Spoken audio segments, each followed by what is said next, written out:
بسم اللہ الرحمن الرحیم۔ السلام علیکم۔ ایک دفعہ رسول اللہ صلی اللہ علیہ وسلم صحابہ کرام رضی اللہ عنہ کے ساتھ جھرمٹ میں جلوہ افروز تھے۔ رسول اللہ صلی اللہ علیہ وسلم کے ارد گرد حضرات صحابہ کرام تشریف فرما تھے۔ ان حضرات میں حضرت ابو بکر صدیق رضی اللہ تعالی عنہ اور حضرت عمر فاروق رضی اللہ تعالی عنہ بھی موجود تھے۔ کچھ دیر بعد رسول اللہ صلی اللہ علیہ وسلم صحابہ کرام کے درمیان سے اٹھ کر تشریف لے گئے۔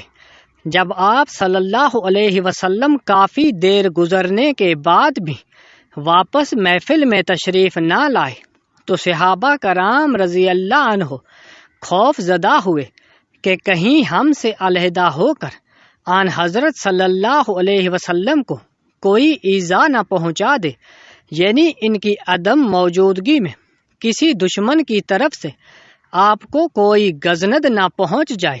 اس خیال سے صحابہ کرام سخت مضطرب اور متفکر ہو گئے اور آپ کو ڈھونڈنے کے لیے نکل کھڑے ہوئے۔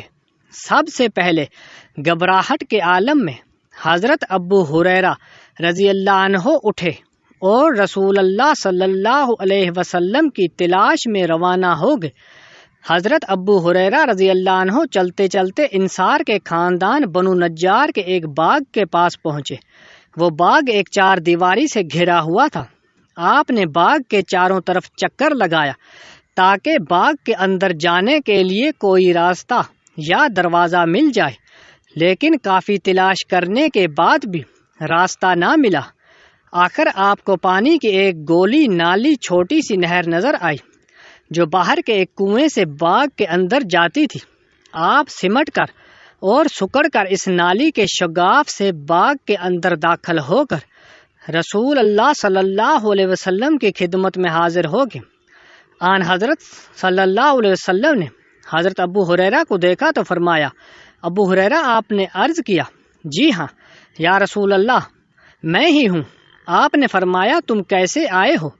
انہوں نے عرض کیا، یا رسول اللہ صلی اللہ علیہ وسلم، آپ ہمارے درمیان تشریف رکھے ہوئے تھے، پھر اٹھ کر چلے گئے، اور جب دیر تک آپ تشریف نہ لائے تو ہمیں ڈر ہوا کہ مبادا ہم سے علیحدہ دیکھ کر آپ صلی اللہ علیہ وسلم کو کوئی تکلیف نہ پہنچائے۔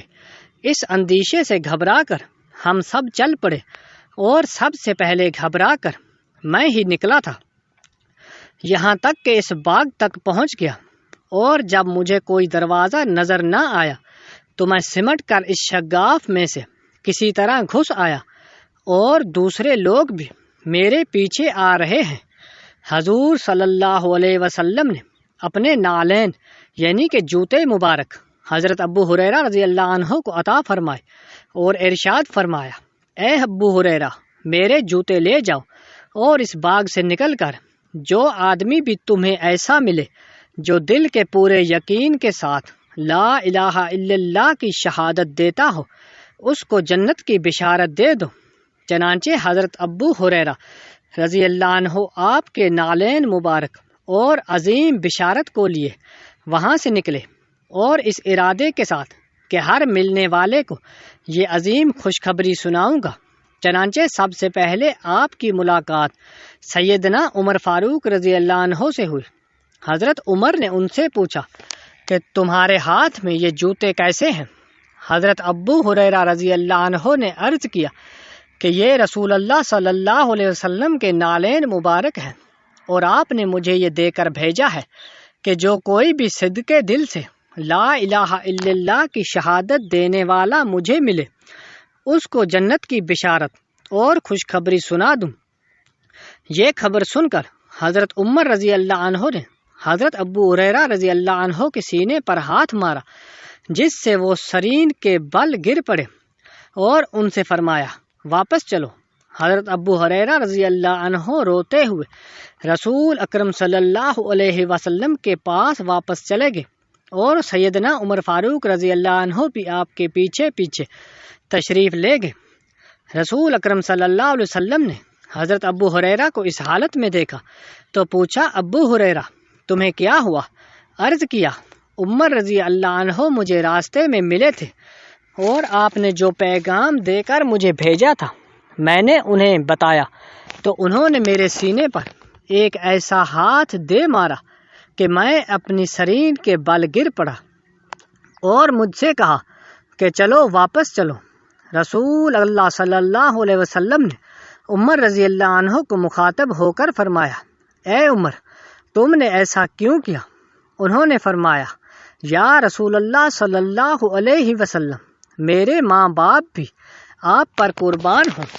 کیا آپ نے ابو ہریرہ رضی اللہ عنہ کو اپنے نالین دے کر اس لیے بھیجا تھا کہ جو کوئی دل کے یقین کے ساتھ لا الہ الا اللہ کی شہادت دینے والا اس کو ملے وہ اس کو جنت کی بشارت دے؟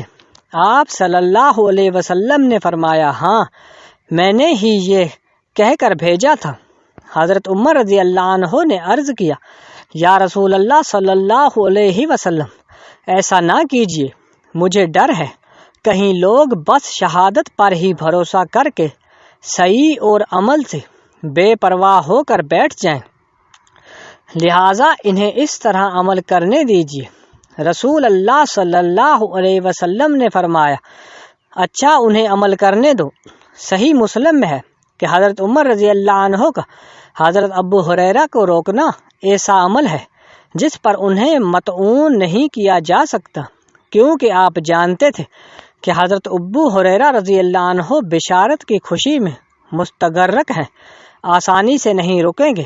مارنا مقصود نہ تھا، اور یہ سب کچھ بھی اس حیثیت سے کیا تھا کہ حضرت ابو ہریرہ رضی اللہ عنہ کے مقابلے میں آپ رضی اللہ عنہ کا مقام ایک استاد سے کم نہ تھا۔